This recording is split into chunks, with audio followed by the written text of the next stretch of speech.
ഇന്നത്തെ ദിവസം തുടങ്ങുന്നത് തന്നെ ഇക്കതേ പാത്രം കഴുകിയിട്ടാണ് ട്ടാ. എൻ്റെ കൈക്ക് വയ്യാതായപ്പോൾ മൊത്തത്തിൽ പണി കിട്ടിയിരിക്കുന്നത് വാപ്പാക്കും മക്കൾക്കാണ് ട്ടാ.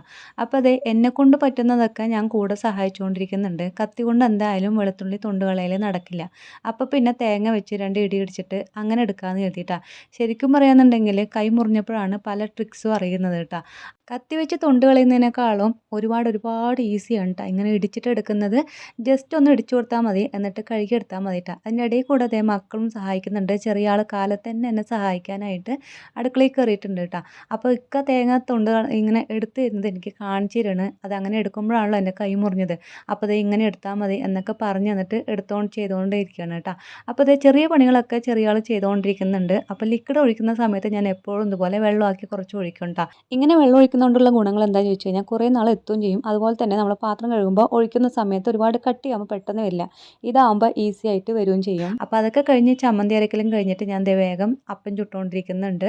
അതിനിടയിൽ ചോറും കൂടി വെക്കാമെന്ന് വിചാരിച്ചു കേട്ടോ. ചോറ് ഞാൻ കുക്കറിൽ തന്നെയാണ് ട്ടോ വെക്കുന്നത്. വീട്ടിൽ നിന്ന് വന്നിട്ടുണ്ടായിരുന്നു എന്ന് പറഞ്ഞല്ലോ അന്ന്. അപ്പോൾ 2 ദിവസത്തേക്കുള്ള സാമ്പാർ വെച്ചിട്ടാണ് പോയത്.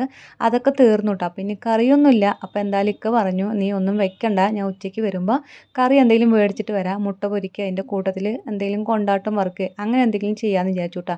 ഇനിയിപ്പോൾ എന്തായാലും സ്കൂൾ അടയ്ക്കാൻ പോകണേ. സ്കൂൾ അടച്ചു കഴിഞ്ഞാൽ പിന്നെ മക്കൾ രണ്ടുപേരും വീട്ടിലേക്ക് പോകും ട്ടോ. അപ്പോൾ പിന്നെ എനിക്ക് കുറച്ചുകൂടി പണി കുറയും ട്ടോ ഈ ചെയ്യുന്നത്. പിന്നെ 2 പേർക്ക് മതിയല്ലോ വെക്കലും ഉണ്ടാക്കലൊക്കെ ആയിട്ട്. എൻ്റെ ചാനൽ ആദ്യമായിട്ട് കാണുന്നവർ ആരെങ്കിലും ഉണ്ടെന്നുണ്ടെങ്കിൽ മറക്കാതെ തന്നെ ചാനലൊന്ന് സബ്സ്ക്രൈബ് ചെയ്ത് സപ്പോർട്ട് ചെയ്യണേ. നിങ്ങളുടെ സപ്പോർട്ട് തന്നെയാണ് ഇനി എനിക്ക് മുന്നോട്ട് പോകാനുള്ള ഒരു പ്രചോദനം. അതുകൊണ്ട് തന്നെ മറക്കാതെ തന്നെ ഒന്ന് സബ്സ്ക്രൈബ് ചെയ്യുക. അതുപോലെ തന്നെ എന്തെങ്കിലും ചോദിക്കാനുണ്ടെങ്കിൽ ഒന്ന് കമൻറ്റ് വഴി ചോദിക്കുക. ലൈക്ക് ചെയ്യാനും കൂടി മറക്കല്ലേ കേട്ടോ.